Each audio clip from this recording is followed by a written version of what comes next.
Hello, everybody, and welcome to episode 2 of the Geek'd Out Podcast. My name is Wilbur, and I am joined today by my good friend and the most saltiest Lord of the Pirates, the Ninth Divine. How you going today, my friend? Hello there, my friend. I'm doing well. Well, semi-salty. Salty for good reasons. Semi-salty. Yeah, welcome to episode 2, guys. As you can tell by this week's title, we are talking about Star Wars Jedi Fallen Order, which has it's like the weirdest title with the two dots and everything. It should be the other way around, but we're going to be talking about Star Wars today. But first up, Divine, what games have you been playing this week? Sea of Thieves. There's another one I've been playing. Sea of Thieves. Sea of Thieves? I can't forget Sea of Thieves, and Sea of Thieves. Oh, I didn't guess that last one. Yeah, never would have got you off guard.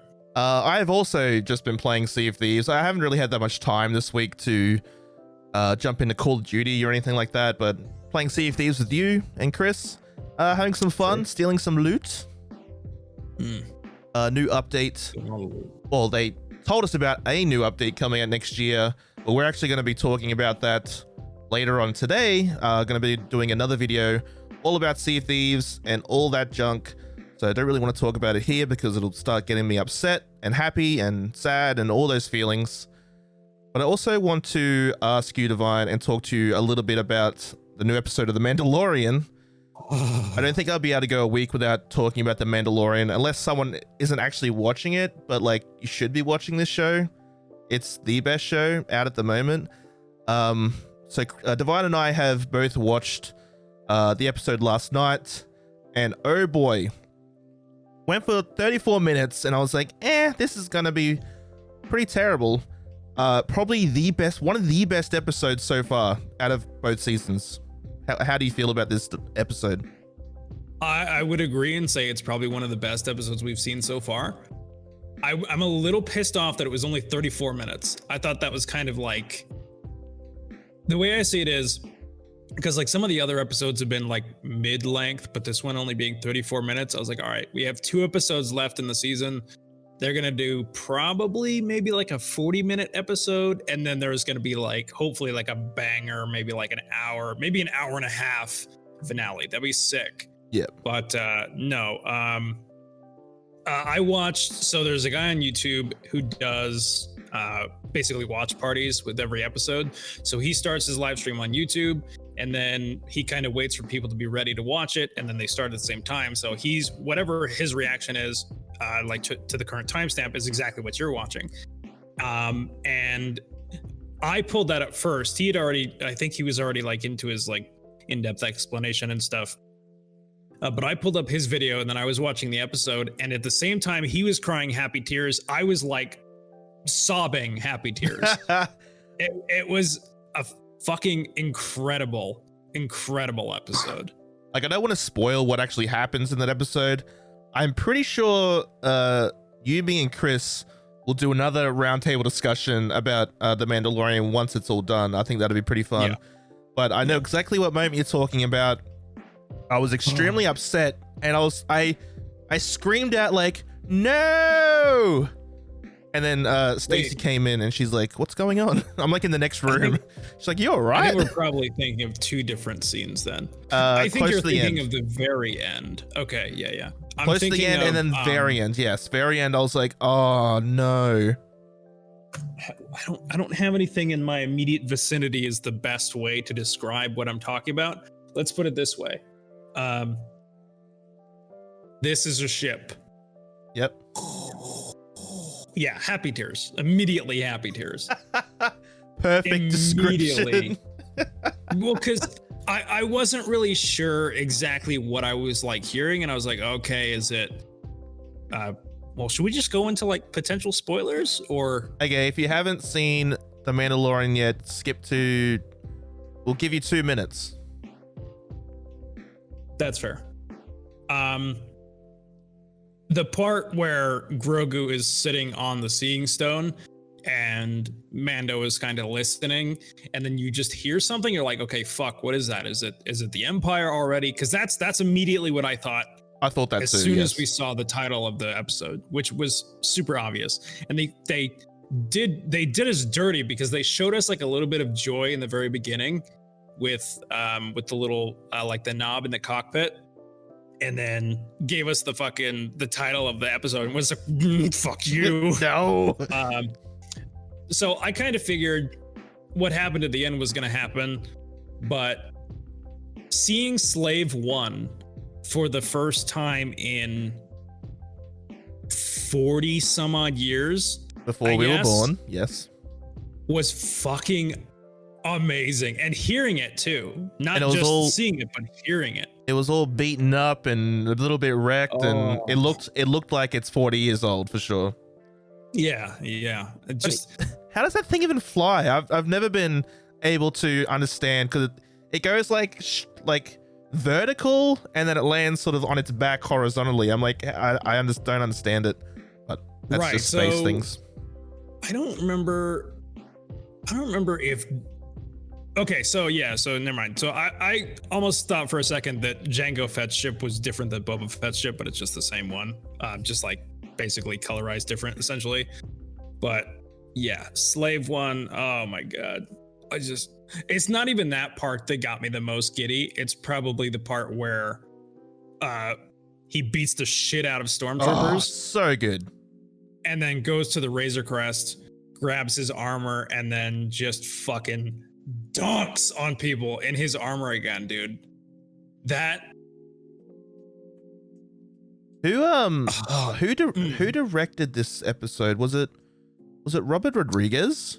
Robert Rodriguez, this episode. I saw it and I was like, yep, okay, that makes total sense. Yep.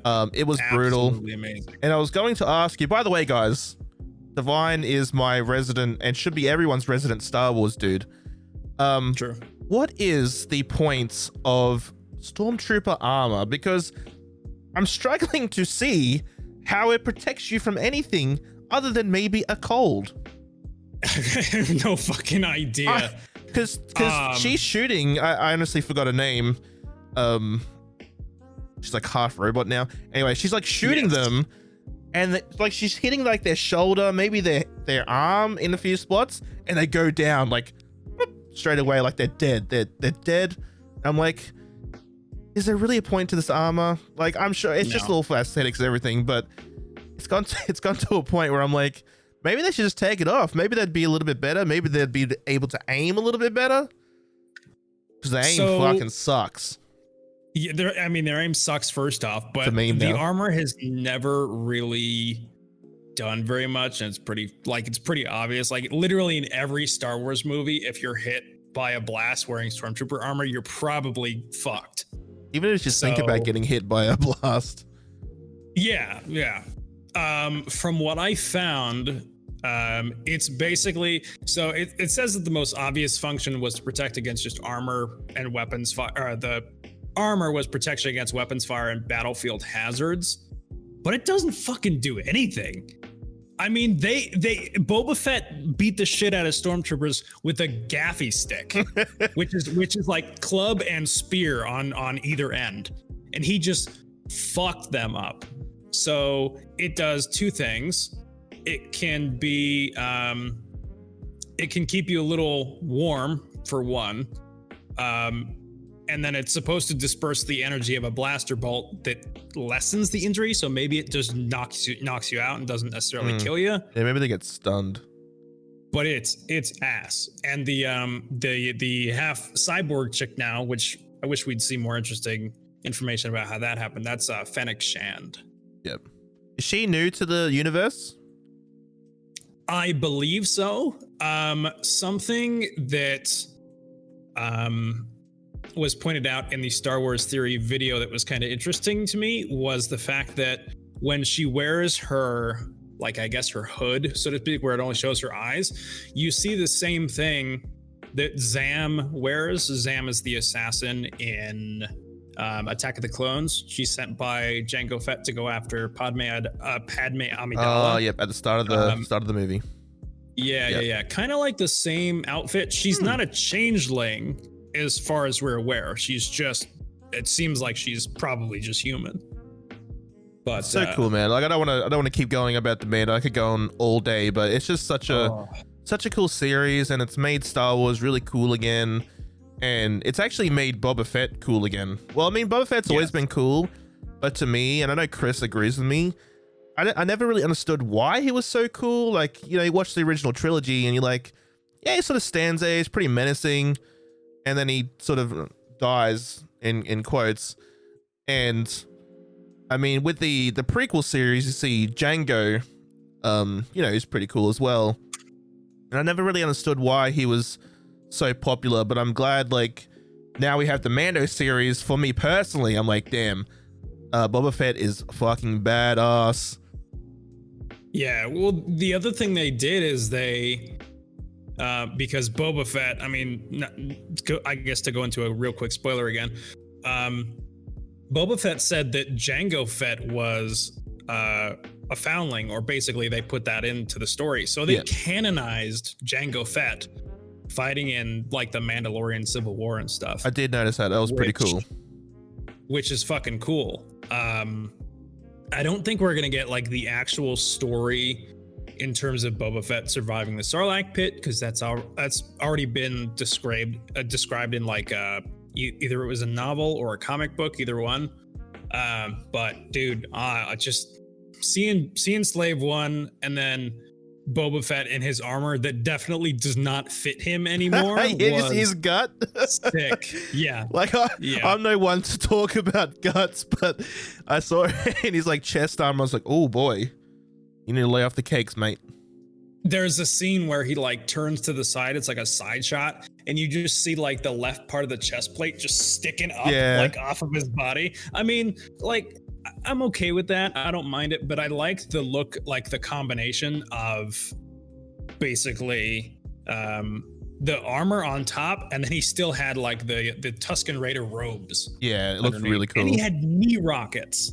That was fucking sick. And I'm not gonna say anything of this to his face, because he would probably punch me like just directly in the head, and I would probably go down very fast. But yeah, Mandalorian, definitely go watch it. You said there's only 2 episodes left. We'll definitely do a big spoiler cast discussion about that once it's done. But I guess it's on topic, because today Divine has chosen Star Wars Jedi Fallen Order to talk about, and I'm very excited because I've actually wanted to talk about this game just to all of you people for a while, and it's a fairly new game, so I didn't want to do it too soon, but very excited to talk about this one. Divine, is there a reason why you chose this game over the many millions of others? Besides being awesome. It is awesome, but I actually started playing it again recently, and it has a weird place in my heart, because I think Chris brought that up. It's got that weird like wall running kind of like exploration puzzle solving feel, and it took me a little bit into the campaign to actually get used to that type of mechanic, because I thought it was just going to be like a normal Star Wars game. But just to dive back into the Star Wars universe compared to like the good old days, like Battlefront 2, like the 2007 or the old school whenever Battlefront. It came out, Battlefront 2, that was great. And seeing that it was made by Respawn, because fuck EA,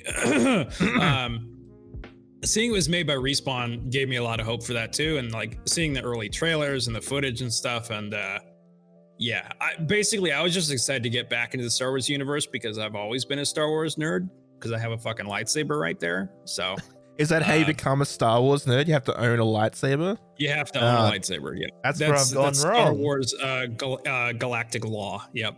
Galactic law. But no, it's all about the Star Wars universe and being able to, I mean, building your own fucking lightsaber. I mean, that was good. That was probably one of the coolest parts of that game, besides seeing Big Baddie. We'll talk about that at the end, but I was hoping for a Sith Lord lightsaber, big old red one. I'm upset about that, but you could in this game you could make your own lightsaber. You could choose from a certain amount of colors, you know, your blues, your greens, your oranges. I think there was there purple? There was purple. Actually, I think you can do red.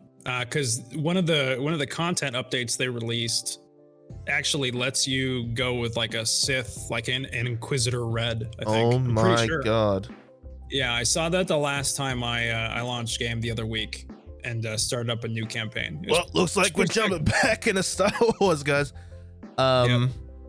But yeah, so we'll start off with a few little development facts Divine sort of touched on a little bit.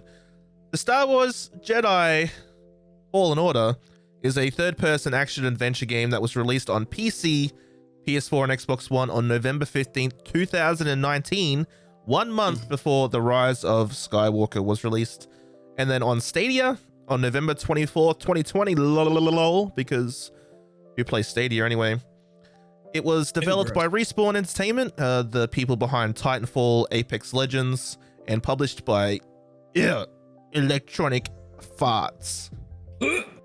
So, with that being said, I because this is so recent, even though my memory is quite terrible, I remember, the build up to this game and everything. And I remember when they announced that Respawn was developing this game. Now, me being me, I was like, yeah, cool, whatever. Other people were like, hey, why is Respawn developing this game when they've done nothing but first-person shooters with Titanfall, when Electronic Arts have a company like BioWare, who are more known for, the Dragon Age, Mass Effect series? Like, why aren't they doing the single-player game and not Respawn? And I remember there was a big kerfuffle and everyone was getting mad about it. And I was like, have you guys played the Titanfall 2 campaign at all? Like, that was amazing. So do you remember all that stuff happening, and how did you feel hearing about Respawn doing it? I didn't mind. Respawn being a pretty overall fantastic developer, I didn't really have any negative thoughts about it. The only thing that put me off at first was the Star Wars Jedi Fallen Order and then EA, because that's like a and that's just EA owning like the overall rights to Star Wars shit now, which is so stupid. But I mean, other than that, I was like, Respawn, all right, cool, action adventure, cool. I can have a lightsaber, cool. But then I didn't really know what the timeline of the game was. I didn't know who we were going to be playing. I didn't know when he was like born, when he was, who is he? Is he a Jedi? Right. Yeah, I had no idea about that until I got into it. And it was funny because when they announced Respawn were doing it, people were like, why wasn't BioWare doing it? EA, I don't know if they gave them the game, or BioWare decided to make Anthem, which was a, games of service multiplayer game. And it was kind of weird. It's like, the BioWare's doing the multiplayer game, Respawn's doing the single player game. Everyone was confused. But that was quite funny. But, it worked out in the end. But it didn't really work out for BioWare because they've had 2 flops back to back. But yeah, I remember when the trailers came out, and I was kind of a little bit hesitant, just because I was like, it kind of looks like Uncharted. I'm not the biggest Uncharted fan, but I was like, you know what? I'll just play it when it comes out, give it the benefit of the doubt.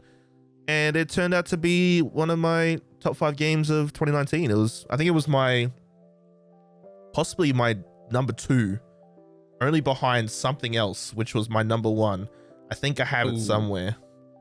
Shots fired. Top 5 of 2019. I keep them close.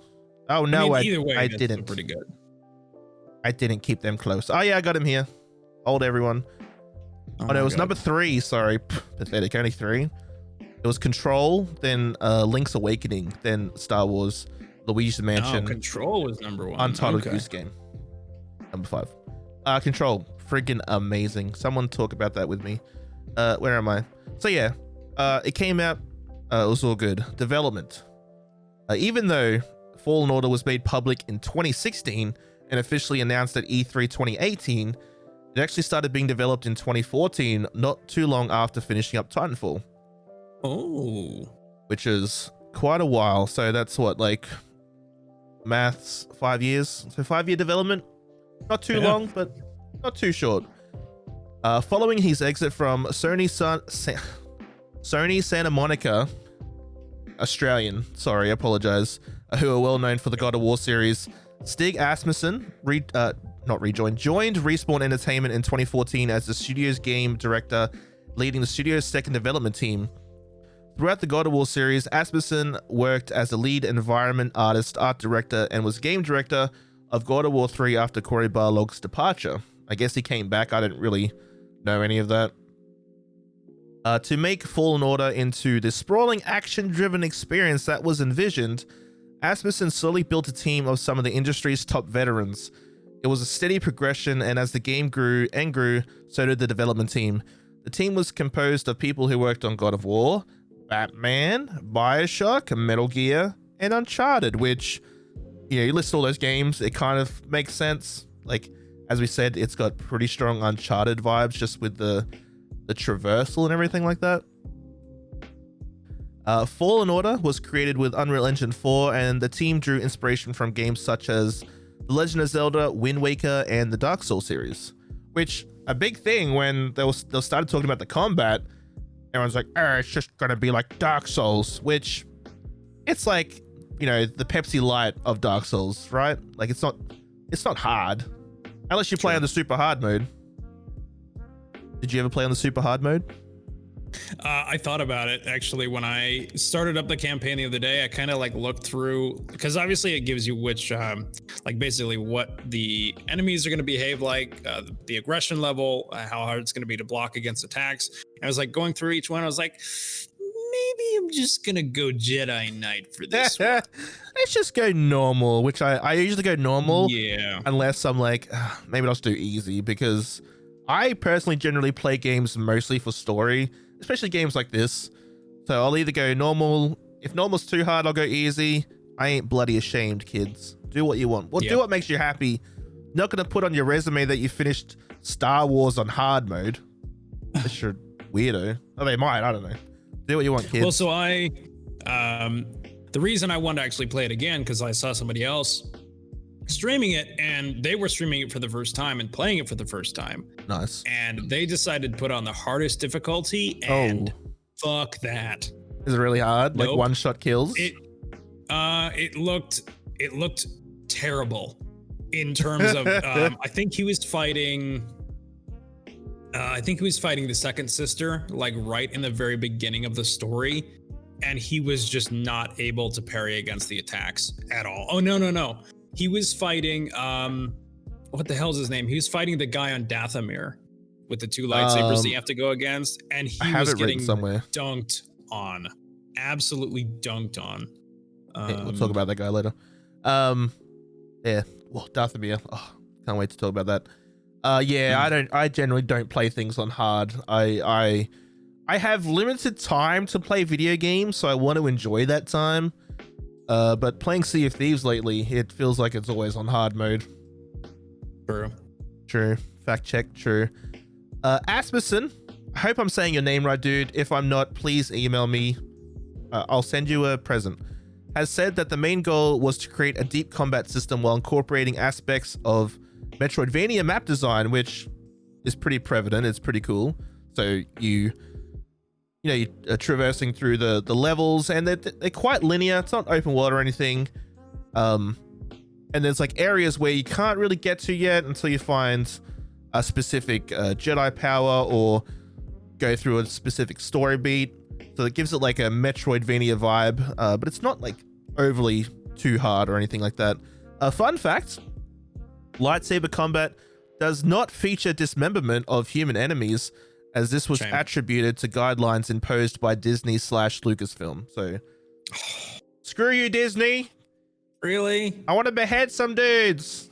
They just want to suck the joy out of everything. I actually think that's one thing that disappointed me. Was you couldn't dismember things?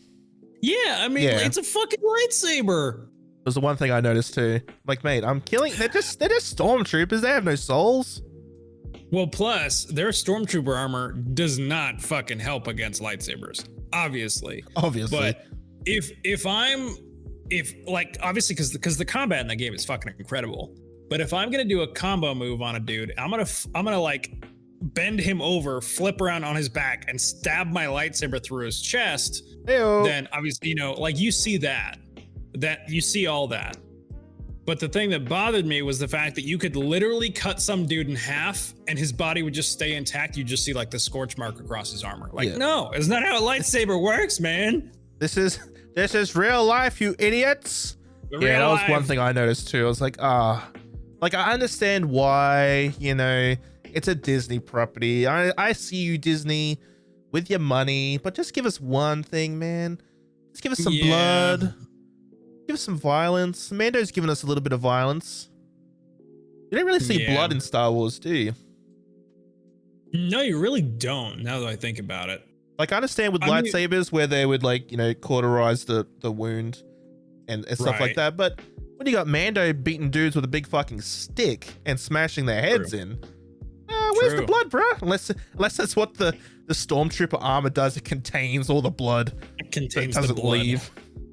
Oh man. Well, I mean, I guess you did have the armorer chick who doesn't have a name as far as I'm aware, just the armor, like the armor Mandalorian. She beat the shit out of stormtroopers. We didn't see any blood either, but we actually saw like the armor and the stormtrooper just helmets get shattered. Just like shattered tells inward. you how fucking durable they are. Durable Empire. Work Imagine on your that dude's shit. poor fucking head. Yeah, I'm thinking about it, and I honestly don't remember seeing any kind of blood. I don't think you see any kind of alien blood, human blood. I don't know. If you have you guys seen blood in Star Wars? Let us know in the comments below somewhere. I'm very interested now. I'm sure there's probably a reason why they've done that. Who knows? I have to research now. Oh, one specific scene, and I think it's probably the only one we've seen, is there might be a little bit in Revenge of the Sith, but the main one that I'm thinking of now is A New Hope, when Obi-Wan cuts off the dude's arm in the cantina. That's basically the only one we see, because it shows the arm on the ground and actually shows the blood. The blood that's coming literally, I think that's probably one of the only times we've ever seen it, to be honest. Obi-Wan. I'm excited about this Obi-Wan series, which you said was coming out or starting to into production January? Starting to film in January. It was supposed to happen this year, March of this year. But I'm not sure exactly what happened. It sounded like the writing was just not up to par with what Disney wanted or with whoever wanted. So we'll see. We'll see. I'm hopeful, still, like with Sea of Thieves, cautiously optimistic. Yep. Because the timeline sounds like it's a little weird. I originally thought that they were going to say, hey, let's start Kenobi literally right at the end of Revenge of the Sith and go up to like the beginning of A New Hope, or like show the pathway to exile in between those two movies. Yeah, because like what's this dude been doing, man? Yeah, what has he been doing out in the desert like an old hermit? Like drinking weird alien milk like Luke did. Oh, old blue milk, yeah. Yeah. But yeah, I think Kenobi is going to be really good. It's following Mando, which it's going to be rough, but you know, anything with Ewan McGregor, he's a great dude. He's so lovable. You cannot hate him. Him as Obi-Wan is the perfect marriage, and I'm excited to see what they can do. So the music for this game is pretty cool. The score for Fallen Order was composed by Gordy Harb. I hope I'm saying any name I say today, guys, I hope I say it right. I'm just going to put a blank statement out here. I'm sorry if I mispronounce your name. So Gordy did the music for Star Wars The Old Republic and Battlefront 1 and 2. And there was Stephen Barton, who did music for COD 4, Modern Warfare, Titanfall 1 and 2, Apex Legends, and he did a whole bunch of like movies and TV, like contributed music for a whole bunch of stuff. I think he did like Jennifer's Body and a whole bunch of stuff with movies and TV. They recorded at the world famous Abbey Road Studios with the London Symphony Orchestra and the Bach Choir of London, which was pretty cool. You could definitely hear that during the game. The Mongolian folk metal band The Who also wrote and recorded the song Sugan Esena. I'll put links in the show notes of the video they did. It's a really good song. The song's lyrics were written in Mongolian and then translated into a fictional Star Wars language. Nick Laviers, the audio director, said, and I quote, "We'd been on a voyage of exploration trying out various approaches to a band for Carl Kestis, who is the main character, when players first meet him. During the process, we heard Wolf Totem by The Who, and a light bulb went on. The music had otherworldly sounding vocals and unfamiliar ethnic instruments that could be alien, all on top of a classic rock backbone," unquote. So obviously, you guys should listen to The Who, a very great band. It's like, it's not too crazy. It's quite chill, I guess, if you want to call it metal or rock. But very cool, just instruments. It's very cool sounding. Definitely check out that song that I suggested. And Sugan Esena means the Black Thunder. The song is about a warrior's heart and spirit as the power of thunder, a quality that the lead character Carl possessed. You're a kind of a fan of The Who, yeah? The Who, yeah. Sure. The Who. Somewhat. Well, so when I was growing up, I wasn't sure who The Who was. God, that sounds weird to say. Who The Who? Because my dad is a big fan of The Who. And he put on their music one day and just, he would go through like a little, I forget what the thing was called. It was like a little MP3 player before, all of the technology we have now is a thing.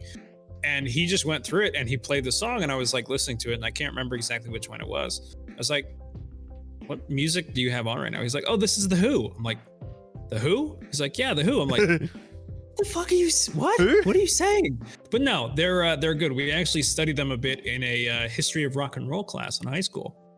Pretty interesting. Nice. Pretty cool. Yeah, definitely check out that song. Very, very good. At E3 2019, they showcased a 15-minute demo of the game. And 2 weeks after that, the studio showed an extended 25-minute version of the original demo. And that was all I have for development. Not much there. Some games are hit or miss with development. Some games, you get a lot of information. Maybe because this is still fairly fresh and new. It's only like a year old now, or basically a year old. That not much new information about development has come out, but pretty standard. Some really cool members on the development team, which is really cool, which does make sense with how the game turned out. Do you remember seeing that demo? I remember seeing it and I thought it looked pretty cool. I was pretty excited.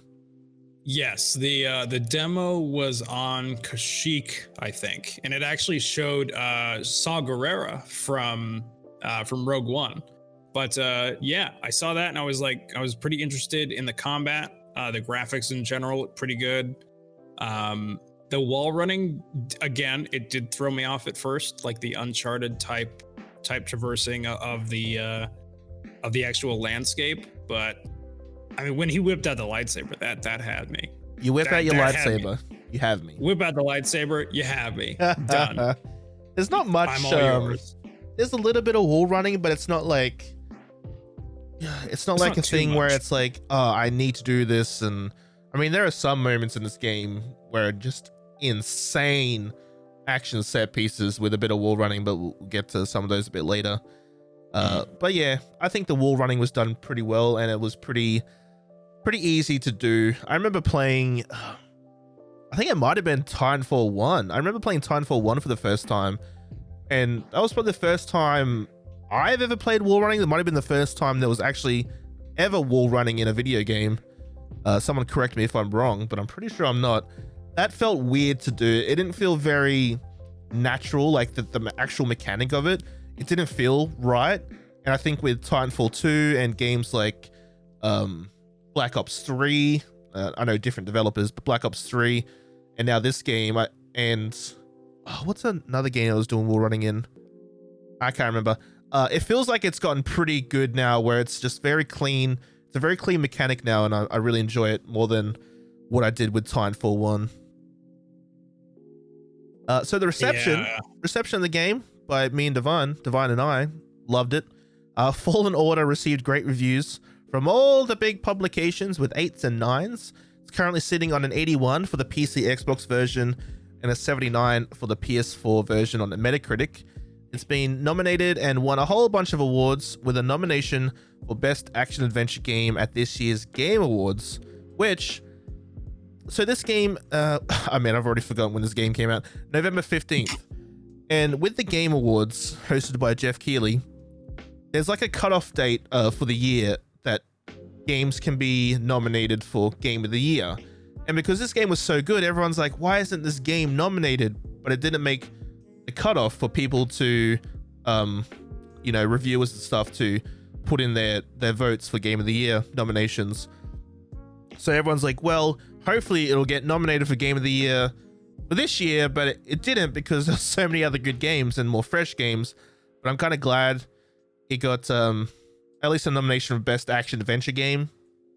Kind of happy for that at least. It's just weird. I'm like, man, it should have been like celebrated a bit more at the Game Awards. I know the Game Awards are just this, not the be all and end all of games, but it would have been nice. It would have been nice to see like, they have like they have the music at the Game Awards and they have like an orchestra or something. It would have been cool to see some kind of Star Wars stuff like that. That would have been sweet. Yeah. It's the same thing with like Emmys and stuff too. And I think we've already covered this, but with Game of Thrones previously, part of the reasoning behind why the writers rushed the ending was because they wanted to fit everything in before the Emmys so they could actually possibly be nominated for stuff. God. Which is, it's stupid. And I think those types of deadlines are ridiculous, but that's how the world works, man. And then we suffer for it. But look how much Game of Thrones has suffered. I know they've really gotten all the money they can, but they're not really getting much new money these days. No one's buying Game of Thrones stuff. We should do another roundtable discussion of why we hate Game of Thrones. But anyway. Oh, that'll go on for days. It'll be a 3-part series. That will go on for days. Electronic Arts confirmed that Fallen Order had the fastest selling digital launch for any Star Wars game within its first 2 weeks on sale. The game sold more than 8 million copies by the end of January 2020, exceeding EA's expectations. More than 10 million units was sold by March 31st, 2020. 10 million freaking units, man. That is not a small number. So well done to, I'm going to say well done to Respawn. EA did nothing. Fuck EA. Yeah, that's massive. And hopefully we get a sequel. We get something good, because with EA and Star Wars, we sort of talked about that a little bit before. Obviously, EA owns the rights to make Star Wars games. Now, what they gave us at first was Battlefront 1, which came out. It was okay. It looked beautiful. It was absolutely gorgeous. It sounded fantastic. Gameplay, I got over in about an hour. It was quite boring. It was very casual. Did you play the original Battlefront? I'm assuming you did. I did, yes. How'd you feel about it? I liked it. It wasn't something I played a lot. Like, I think I maybe put up like one gameplay video, and I think that was like a fighter squadron or something. Like, you got to fly around like Imperial versus Rebel, etc. And it was cool. I liked the sound design. Sound was great.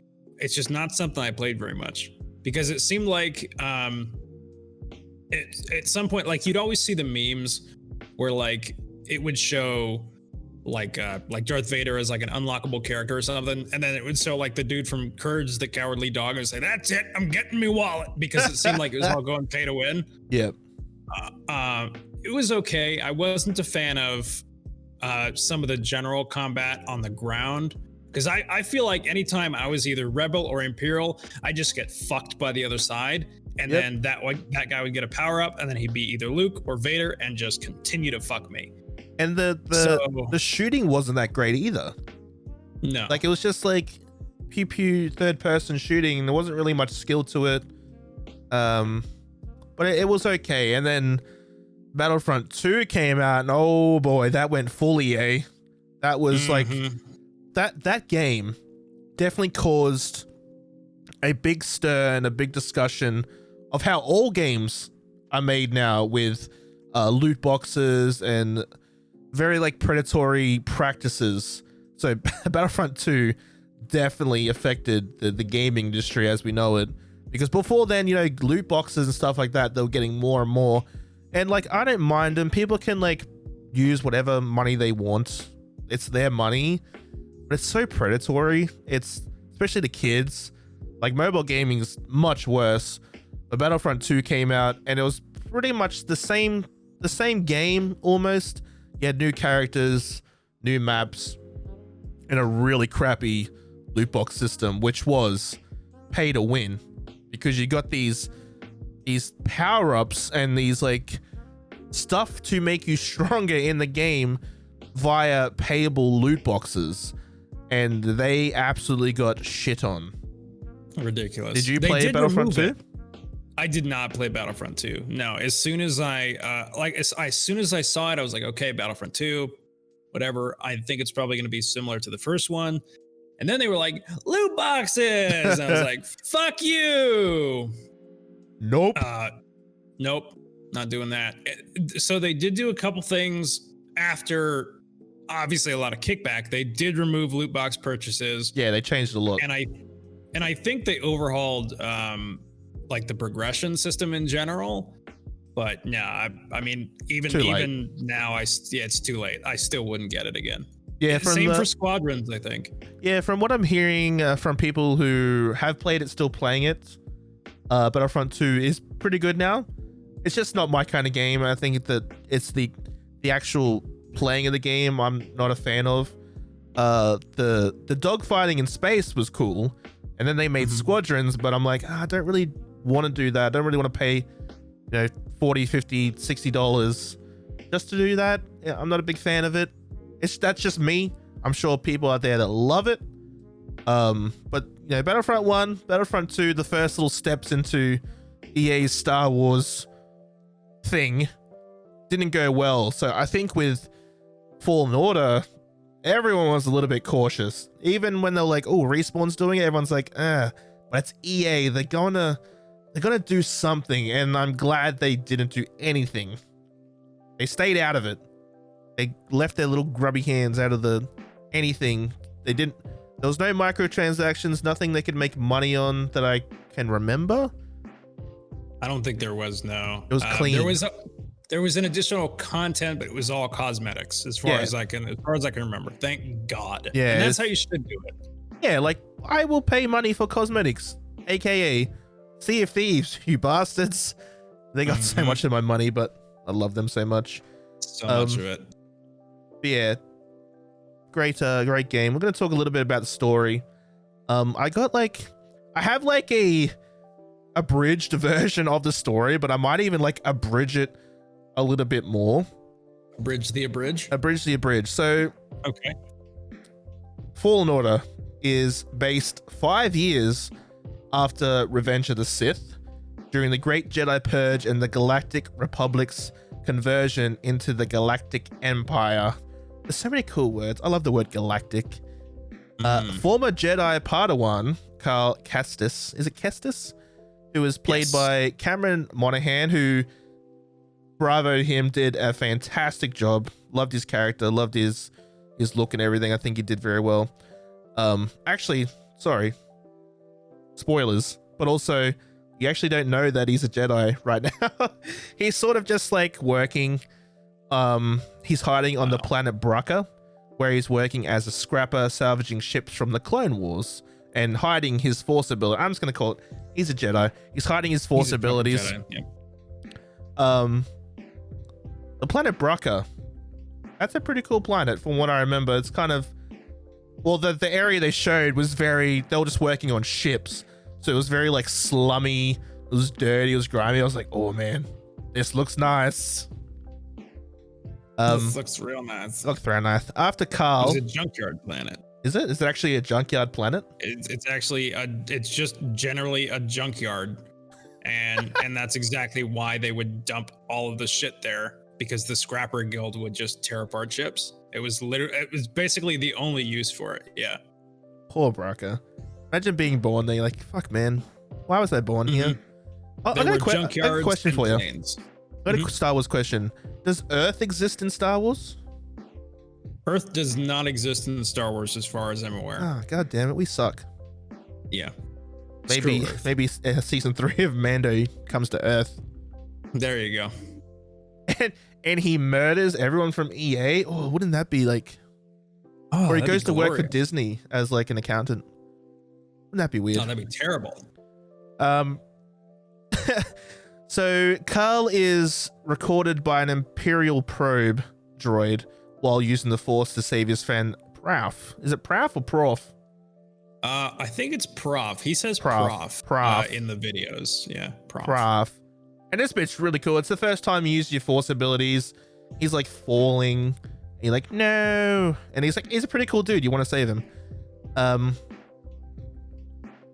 So 2 Inquisitors, known as the Second Sister and the Ninth Sister, are sent to investigate.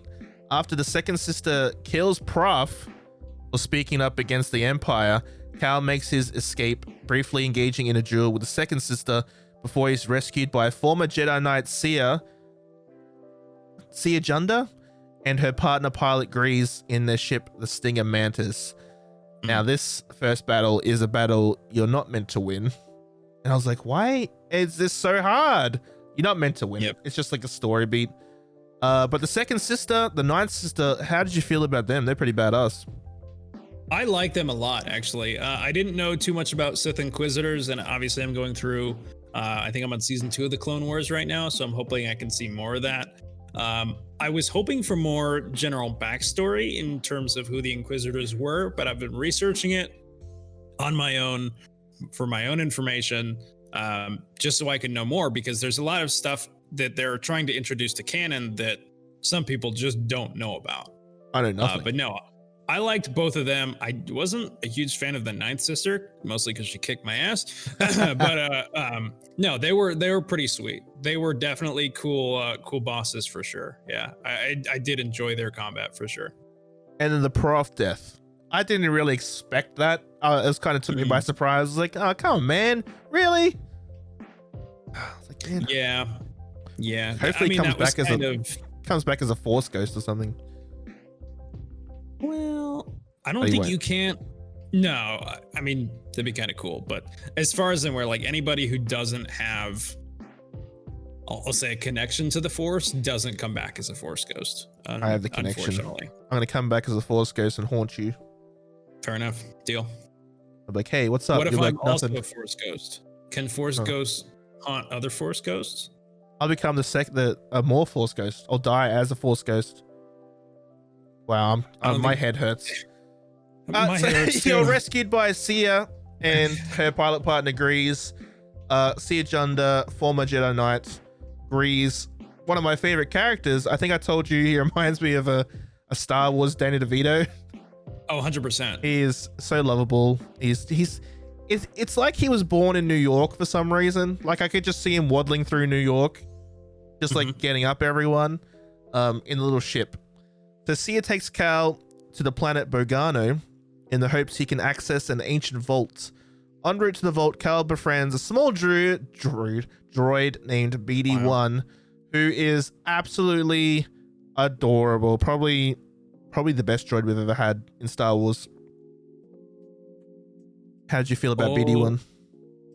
I did enjoy BD-1. I think the only thing I didn't enjoy in regards to him and maybe to the game in general was his introduction was fine, but I had subtitles on. So anytime BD-1 talked, it was just beep, boop, beep. I was like, ugh, he's not saying beep, boop, beep. It just sounds like beep, boop, beep. And then Cal's like, yeah, man, high five. It's like, yeah, Cal's are you like, hearing yeah, something I I'm not hearing? exactly what you're saying. Yeah.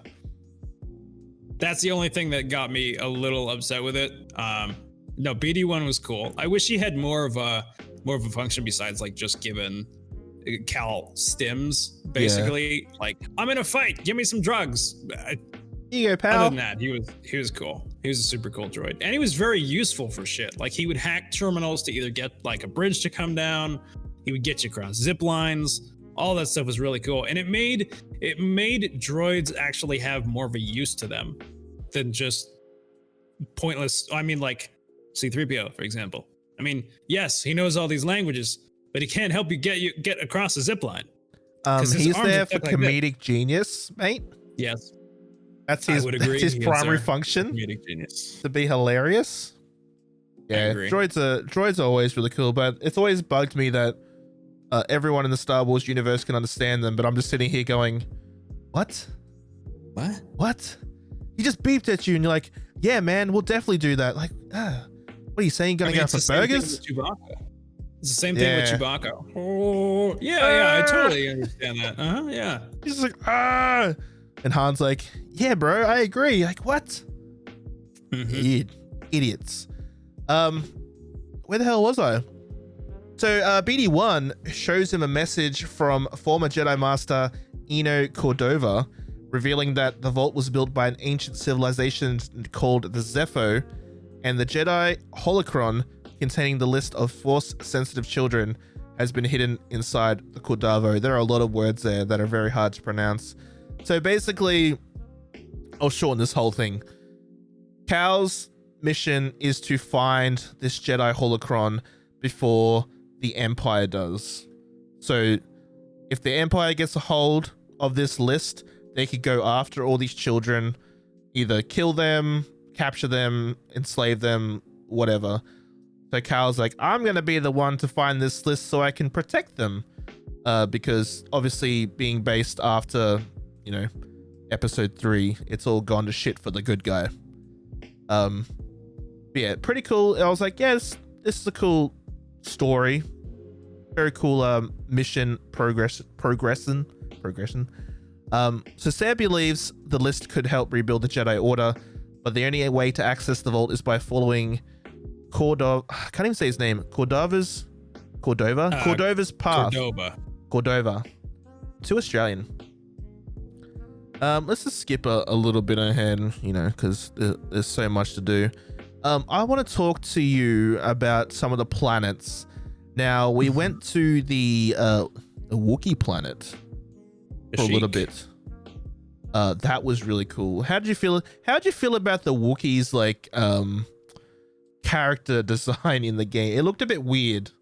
Yeah. I never thought about that until I started playing it recently again.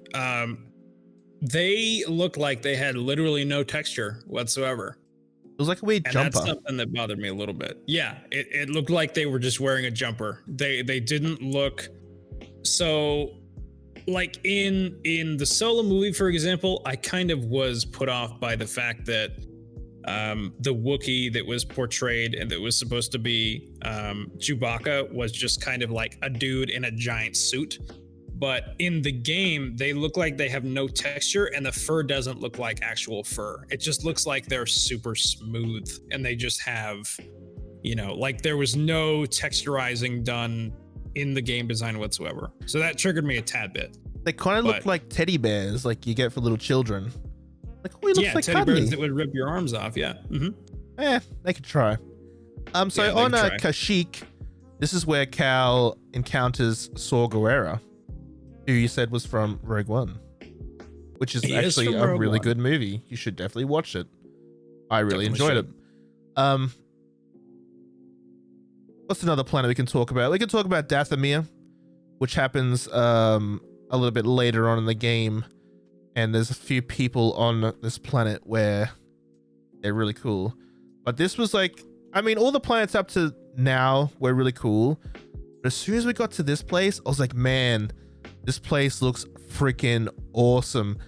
And is Dathomir the home to... Yes. I know exactly what you're thinking. Darth Maul? Darth Maul. The Brak? He's a Dathomirian Zabrak Dark Lord is specifically what he's called. Yeah. I want that title.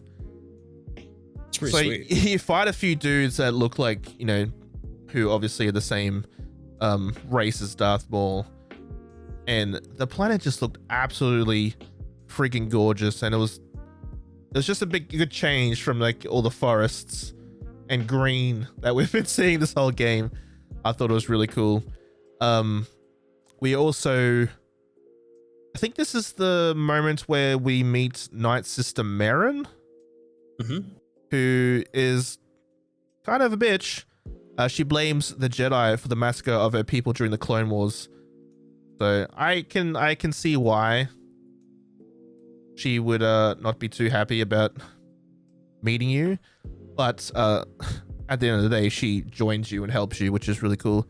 I thought she was really pretty. And she's a really cool character. There's another character. where is it? Is it Taran? Yes. Yeah. Taran Malicos. Yeah, that's the villain that you fight, and he's just a bitch. He is a crazy Marfa. He's a former Jedi who crash landed on Dathomir during the Purge, and he was seeking to learn the magic of the Night Sisters, over time growing insane and succumbing to the dark side of the Force. Cal refuses Malicos' offer to teach him this dark power and flees after Merrin attacks them both. He is absolutely nuts, man. But he was a cool character. I was like, man, this guy's pretty cool, but absolutely nuts.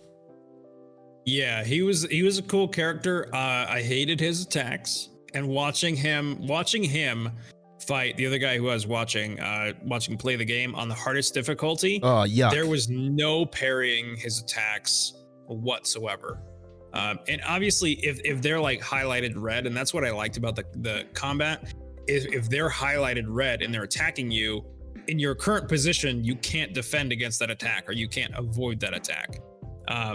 But he was getting destroyed, and I don't even know how many times it took him until he actually got through it on the hardest difficulty. It was insanely difficult to watch. Because he's a good fighter. He has the dual-wielded red sabers, which is friggin' badass. He just looks like a badass too. Like he's got all these scars, and he looks very like religious. Like his mind's not all there, and it's really cool. And I was like, damn, this dude's kicking my bum. Someone help. I'm just like this little cow dude with my little droid. Help. That was good fun. He didn't do shit. He just gave you drugs. That's it. Literally the only thing he does during the fight. Yeah, I mean, it's helpful. So a few things I want to touch on with the story.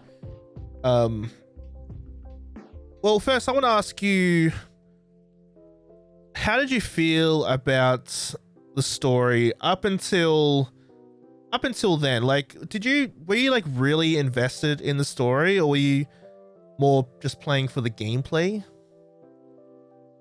I wasn't a fan of the story until we had more information in terms of like who we were fighting against and like what the base was to get the actual holocron. I was mostly playing it just for Star Wars, essentially. At that point, I wasn't necessarily interested in how it was going to end or what was going to happen during it. It was mostly Star Wars universe, Star Wars planets, again, lightsaber combat, blaster stuff. Sound design was an incredible thing that got me right off the bat.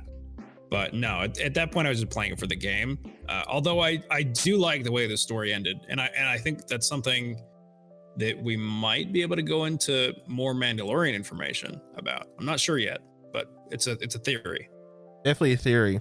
So up until then, it's been pretty cool. Also up until then, Cal, because he was a former Jedi Padawan, his former master, who is, I hope I'm saying this name right, Jaro Tapal, you have these flashbacks throughout the game. It's kind of like a tutorial onto new moves and stuff. You get like wall running, moving stuff with the Force, etc. You have these flashbacks where he's teaching you this stuff, which is a really cool way to do a tutorial. And you go, every time you learn something new, you have a flashback and he teaches you something new. So Divine, when you have this one flashback and all these like, they're not stormtroopers. I think they're the clone troopers, whatever they're called. They're like hanging around and stuff, and it's like getting towards like the end of the game, and I'm like, it's going to happen. It's going to happen, isn't it? And then you hear execute order 66, and you're like, oh my god, this part blew my mind. I didn't know we were gonna see this.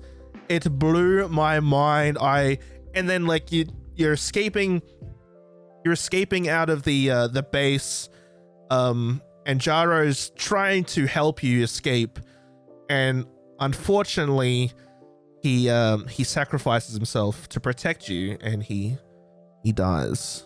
But how good was that part when Palpatine comes up, execute order 66, and everything just turns to mayhem? Isn't that like, and plus because you're playing the game and you're basically Cal, you're taking on Cal. It's like the first time where like I feel how brutal Order 66 is. Like, you've seen it in movies, you've seen it in TV shows, but actually playing through it, like, man, this is brutal. How did you feel? What was your reaction? Well, for one, I knew that the game's main storyline took place after Order 66, but a flashback into actually like escaping Order 66 hit me in the fucking feels. I didn't see it coming. And there's two I didn't see it coming either, but there's two reasons why. For one, I'm sitting there and I'm like, all right, cool, because in order to get to the training room, you have to go through like the halls of like, you know, this Republic starship, and all the stormtroopers or clone troopers, I guess in this case, they're being hella nice to you. And they're giving weird, you high fives and shit. And you're like, wow, this is cool. And then you get to the room and he's like telling you what your next thing is gonna be. And I see the clone trooper reach behind his back, and I'm like, no. I'm like, I'm internally screaming. Yeah. And that entire flashback fucked me up. Not because of the very beginning of it, but is because when Jaro Tapal realizes that something's wrong, because he feels in the Force just like you see Yoda feel it in the Force. Well, I guess that's further into Order 66, but he knows something's wrong, so he takes out that clone trooper. And at that very moment, the song from the movie starts playing, like the actual score that John Williams made starts playing.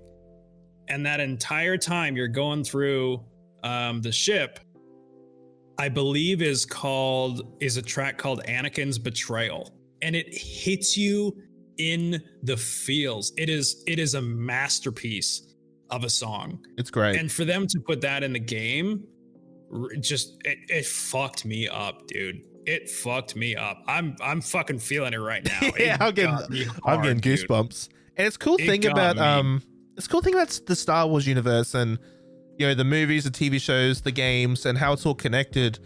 Like, to bring up Mando again, when not this week's episode, but the last episode, when they infiltrated that little base and they saw all those failed clones or whatever, and you sent me a link to the music of when Sidious is talking about Plagueis, and it's the same music, or basically the same music, little different here and there, but it's like the same theme basically.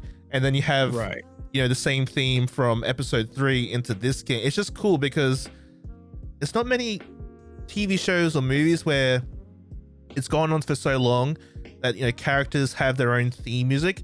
Like Grogu has his own theme. You can hear it like when he's sort of doing Grogu things. It's freaking adorable. Mando's got his like own theme with that sort of western like I love it kind of thing. It's really cool, like especially when he started that battle and like that sound picked up. I was like, oh dude, this guy's he's gonna wreck. Then you obviously got like the Vader theme, the Empire theme and stuff like that. I think it's just really cool. There's not really much out there that can do that. And for people like yourself who are really into, you know, really into it, into the lore and everything, it's cool that like the true fans can pick it up and appreciate it.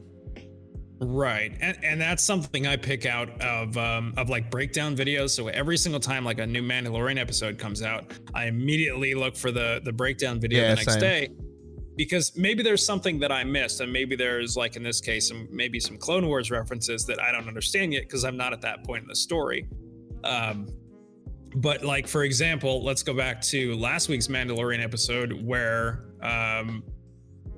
I'll just use their initials. AT mentions Y, and when G hears Y's name, he actually looks at AT, and then you hear the theme playing in the background, just subtly, but you can hear Y's theme play from like the original movies, and I caught on it immediately. I was like, oh, that's his theme. But, oh my god, it's the theme, dude. I think Gideon is such a badass, and I can't wait to see what he does at the end of this season. I honestly can't remember the actor's name. I just know him as Gus Fring from Breaking Bad. I'm just gonna call him Gus. I love him. He's fantastic. It's Giancarlo Esposito. Giancarlo Esposito. Yes, I'm a dumb Australian. He's incredible. Like, let's just think about the main things he's done. Breaking Bad was the first thing I think I saw him in. Fantastic. Fantastic.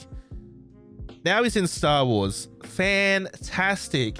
He's going to be the villain in Far Cry 6. I am so excited. He's a fantastic actor. He plays... His type of villain is so good and so subtle. Like, who does he talk to? Oh, I can't remember. I'm having a blank. He talks to someone. Or am I thinking of a different game? Oh, I'm having a mind blank. I'm not sure. In terms of Fallen Order or in terms of the Mandalorian storyline? I think the Mandalorian storyline. Or was he in another movie I'm just watching? Oh no, The Boys. Sure. He's in The Boys. Oh yeah. In the second season, and oh man, I'm forgetting all the names. Who's the main superhero guy? Homelander. Yeah, the Superman dude. Name? Yeah, Homelander.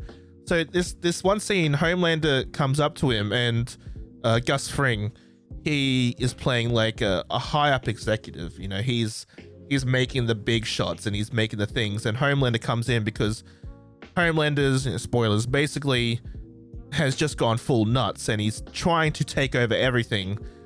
And Homelander comes up to Gus and he's like coming in all angry. He's like, how dare you add this member to my team? Like, I make the decisions. And fucking Gus Fring looks at him and goes, no, you don't. And just like that, just so subtle, and he's just so calm. He's just so calm with everything. Like, something like Homelander could be yelling in his face, and he's just like, whatever, bro. Like, it's just so, I love that kind of villain. It's so good. Maybe he can be like a James Bond villain or something. That'd be sick. Oh, he'd be excellent. I love it. I'm trying to watch through season 2 of The Boys when I find some time. I'm enjoying it. It's all right. It's pretty good. But this isn't The Boys podcast. So we've had Order 66. We cried so much. The next thing I kind of want to discuss is the ending. Now, I'm trying to read through I just knocked my microphone. I'm trying to read through my notes here. So Cal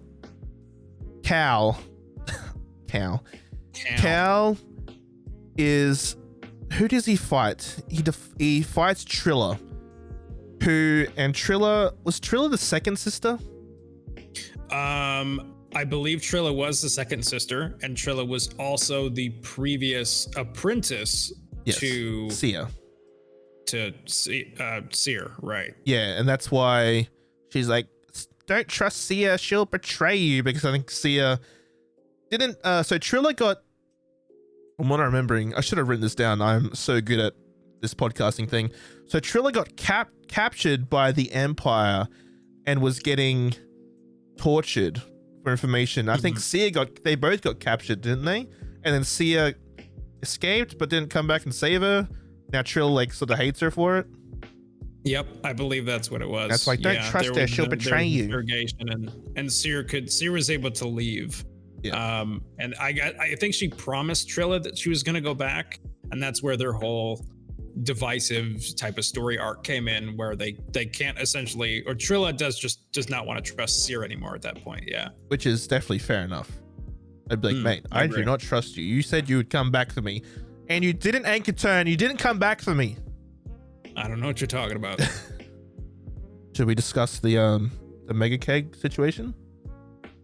I just realized I've fallen deathly ill and must go. Anyway, so from what I remember, Trilla sort of turns half good. So you as Cal, you defeat Trilla and you get the holocron. And then Seer then attempts to reconcile with her former students. And then out of nowhere, Divine, my God, my dad, Darth Vader, appears out of nowhere like an RKO. I mean, after the Order 66 thing, I didn't think there was going to be any more surprises. And then Darth Vader comes out. He kills Trilla for failing to do her job, like out of nowhere.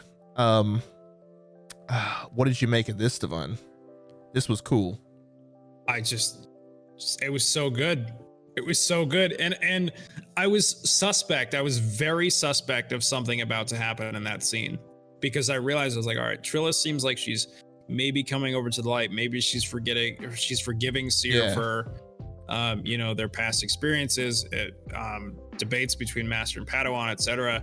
And then once you look, and this kind of threw me off a little bit, but the angle that it shows Trilla at, you can actually see the fog just start to, like, the fog or whatever, or the smoke start to come over the edge of the platform that Vader steps out onto. Yep. And then there's just silence after she says, I've carried so much hate for you. And there's silence. And then you see the fog, and then you hear breathing? You do hear breathing first, but you also hear another song from Revenge of the Sith. And then you hear his footsteps primarily. But yeah, his breathing's very apparent, and then I'm sitting there, and I remember this very, very vividly, because I'm watching it, and I see the fog, and I'm hearing the silence, and I hear the very slight breath of Darth Vader, and I'm like, you've got to be fucking joking right now. Yep. But amazing. And then I was like, amazing. Wait, are we gonna have to fight this dude? And you do. And I was we're fighting him. It's quite short, by the way. You fight him, and you're like, well, I don't think this is gonna be a fight I win or lose. I think it's just gonna be a story beat fight, because I'm like, obviously he doesn't die by me. Like, I can't kill him. Right. So you have like a short fight with him, and then you realize that you can't defeat him because he's Darth Vader. He's the ultimate Sith dude, and you start like running away, and he's like chasing you, and it's just, there's something So about good. it. I just loved it. And then you barely escape. So yeah, Cal and Seer barely escapes from his grasp with the help of BD-1 and Merrin. Back on the Stinger Mantis, Cal, having realized that gathering the children would make it easier for the Empire to target them, he destroys the holocron, believing it to be better for those children to discover their own destinies.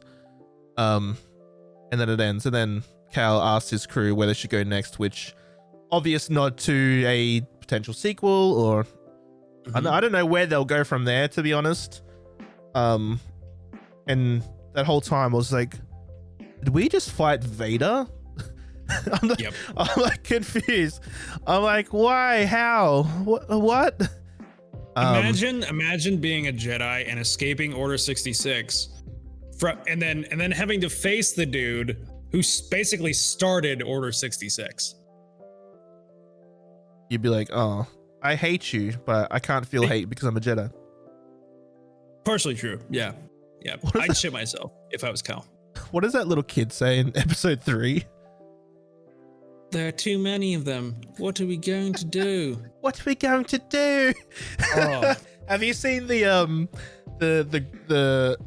Baby Yoda and that scene mashup?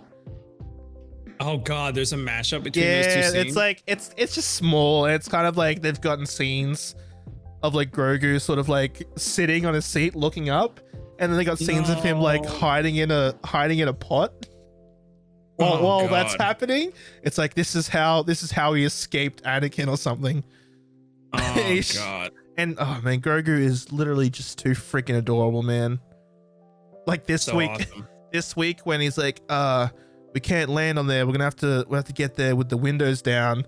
And he's like carrying him in his arms, and his ears are flapping. I'm like, oh, you're too precious for this world. I love it. Oh, and then I actually love it.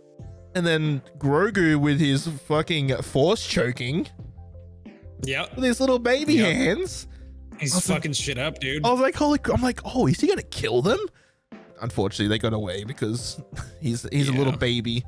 But very excited. And then he pulled out the dark saber, and his eyes lit up, and I'm like, oh, I'm sad that there's only 2 episodes left. I'm wondering how they're going to wrap up this season and how it's going to move forward into the next season. But man, that Darksaber looked sick. So on that note, here's a question for you. Obviously there's lots of talk from the previous episode from last week in terms of AT saying that a Jedi could sense Baby Yoda's presence and then come searching for him. Yep. Who do you think that could be? Because I think we've already mentioned this in Discord briefly. Yep. But since EA owns Star Wars and Fallen Order is now technically part of canon, they're actually, and considering he already has an actor, Cal Kestis could be that guy. You did mention it, and it would make sense because he would be older. You know, obviously he cares about finding young Jedi. It could happen. I don't know. It could happen. I would love that. I think it could happen. I think that'd be a really cool addition because it's probably realistically probably on the bottom of the list. You know, there's other candidate. Everyone's saying Luke. People are saying Samuel L. Jackson. Someone even said Obi-Wan. You know, but he's dead. I don't know. Right. It's Force Ghost Obi-Wan. He just saves him. That whole like Force part was really cool, and it's because I don't really know what's going on, because I don't really know the lore as well as you do. I'm like, oh man. So like, what was he doing? Was he trying to contact someone? Was he just like releasing all his built up Jedi energy?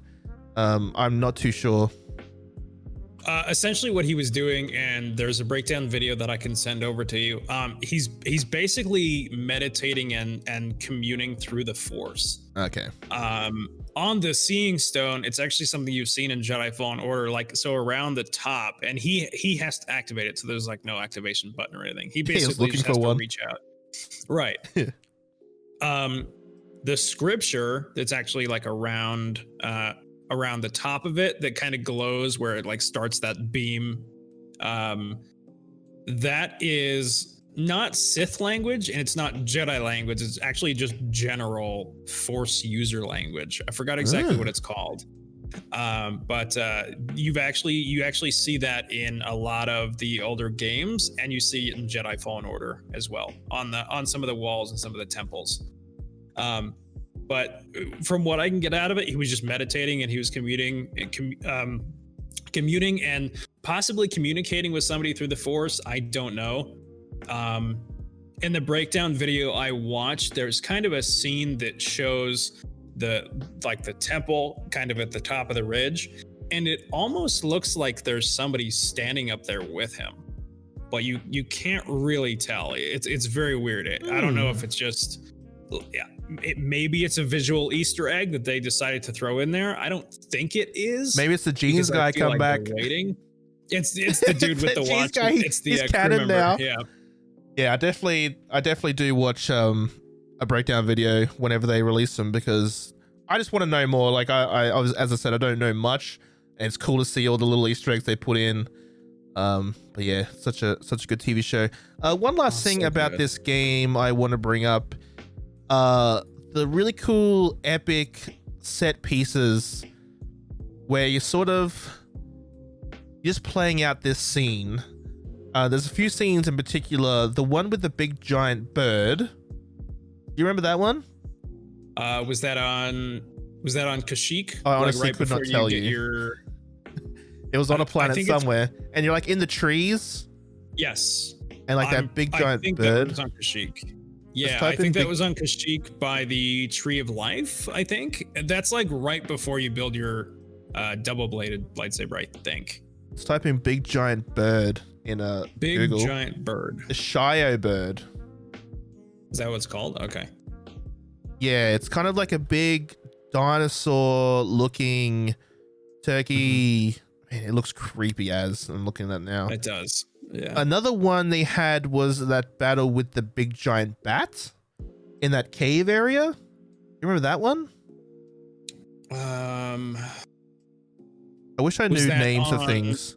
Gorgara was the name of the the big bat. Ah, yes. Okay, yeah, I remember that. First now. encounter I was with thinking of Elam.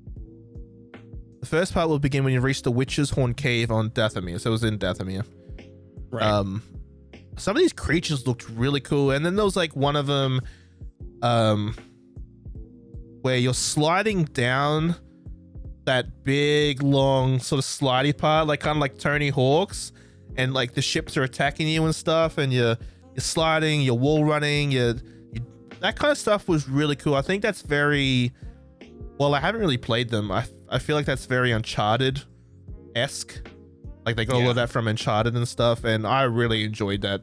And I'm hoping they go even further with these big giant like boss battles and those cool like set pieces. I really enjoyed those. It was kind of like a cool way to get from point A to point B, instead of just like, I'm gonna walk over here now, load screen, next bit, where it's like, here's this big epic story moment to get you from here to over here. And it was really cool, and I'm excited to see, because I absolutely love big giant monsters and like Godzillas and King Kongs and Pacific Rims and kaijus and all that stuff. I love that stuff. So like, see it in Star Wars with the big bird and the big bat. It's so cool, and the designs are really cool, very scary. And the crate dragon in Mandalorian as well. Yes, that was sick too. Oh man, that was a good episode. It's all so good. It's just done so well. But definitely, you, Chris, and I are definitely going to do a roundtable discussion on on the Mandalorian once it's all done. 2 episodes left, so 2 or 3 weeks we can geek out episode to episode and talk about everything we loved and nothing we hated. I don't think there's much I dislike about it. I don't think I hated anything about this. No. Actually, the entire Mandalorian show, season 1 and season 2, is incredible. The production quality, the score, obviously VFX is all Industrial Light and Magic. No complaints, literally whatsoever. I don't think any complaints whatsoever. Pedro Pascal, just amazing actor, amazing voice. Like, he's just a great character, and he's kind of like, the way he presents himself and the way he sounds very humble. Like, he's not like, oh, I'm this big fucking Mandalorian, I'm about to kick your ass. And he's not like too weak sounding. He's like in this like middle zone where you're like, oh man, he sounds like I could like have a burger with him, but I wouldn't mess with him. Like, I think it's a great casting choice. He was fantastic Game of Thrones until he got his head squished in. Even Stacey's like, I really like his voice. I'm like, yeah, it's good. Yeah, until his head squished in. Yeah. Is it interesting that Pedro Pascal plays a dude who fights with a spear in Game of Thrones gets his ass kicked, but now he has a spear in Mandalorian, the Beskar spear? Isn't it interesting that as soon as he died, Game of Thrones went to shit? Not really, no. Also accurate. It went to shit a little bit after that, but yeah. So Pedro, he's obviously some sort of weird actor of destiny where you cast him and it's all perfect. And yeah, fantastic. We could talk about Mandalorian for a while. We'll definitely save that for another video. But that's the end of Star Wars Jedi Fallen Order. Is there any other thoughts you have or anything else you wanted to add to that you remember from the game? Nothing specifically. In general, an amazing game, and I'm actually going to have to pull something up for you to send over to you. Yeah. Because there is a mod that people apparently want. I saw it. Yes. You know exactly the Mandalorian mod I'm talking about? Yeah. And it looks good. Yeah, you already know. Yeah, it looks fantastic. Yeah. Like I was like, oh, Mando mod. I'll look at him like, ooh, that actually looks really good. Which is why I'm curious in terms of like what's actually going to happen with Mandalorian. I don't think he's going to like wield the Darksaber. I think that'd be a little ridiculous, but maybe he like holds it and he's like, what do I do with this? And then fucking and then Grogu comes and grabs it off him just for some reason. Oh man, those little baby hands, holds it in his mouth. It's so excellent. So this part of the podcast is where I generally ask a viewer sent in question, but because the podcast is very new, No one sent anything. Sad, I cry. So if you do want to send in a question for myself and whatever guest I have for the week, definitely send me a question via Twitter, email, Twitch stream, mail, fax, however you want to send me a question. Just tell me it's a question for the podcast and we'll answer some questions on the podcast. But until the time being, and this sort of like ties in with what we were talking about, I'll ask my own question to you, Divine. Is there a Star Wars character that you would like them to make a TV show about, and why? Ooh, that is a good question. Well, not Kenobi, because obviously they're already making one. Anyone else? Kenobi would obviously be my first choice if they weren't making a Kenobi film. I said he's not included. Shit, that's a good question. There aren't a ton of people. I think maybe Ahsoka is probably out of the question because we see she's obviously in Clone Wars. Would you like an Ahsoka TV show? I don't think so, and that exactly because she's in Clone Wars, because we see a lot of her interaction between Anakin, and we see obviously in Mandalorian how like there's nothing new they could talk about. I don't think there is. No, I can't think of anybody specifically, honestly. Do they have to be a Jedi, or they can be? They can be anyone, man. They could be extra number 3. They could be Luke's aunt and uncle. The dude in the back with the watch and the crew member. Oh, the dude, the jeans? Let's see his backstory. Yeah. I need to see a backstory. I can't think of anybody. I'm trying to think of a character I would love to see in a TV show.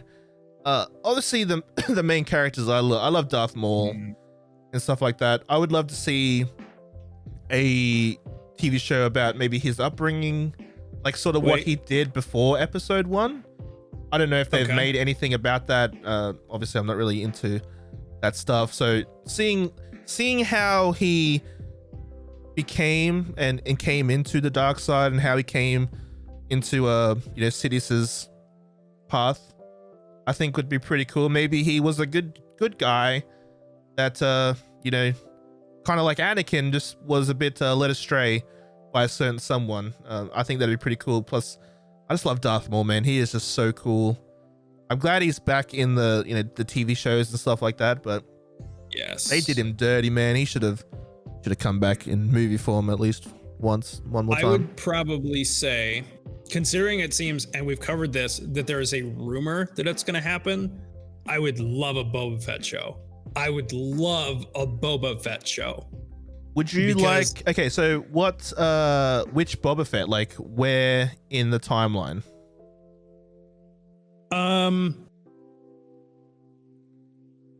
Well, I don't want to go into spoilers for Clone Wars, but there is a storyline of him as a kid in Clone Wars, which is pretty solid.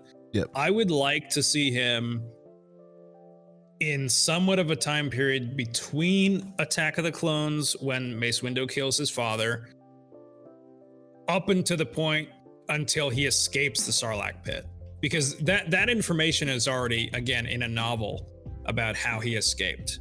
He actually had to escape it twice, by the way. He didn't have to escape it once. Brutal. But I'd be interested in seeing some of his backstory, because obviously there has to be some sort of animus there, right?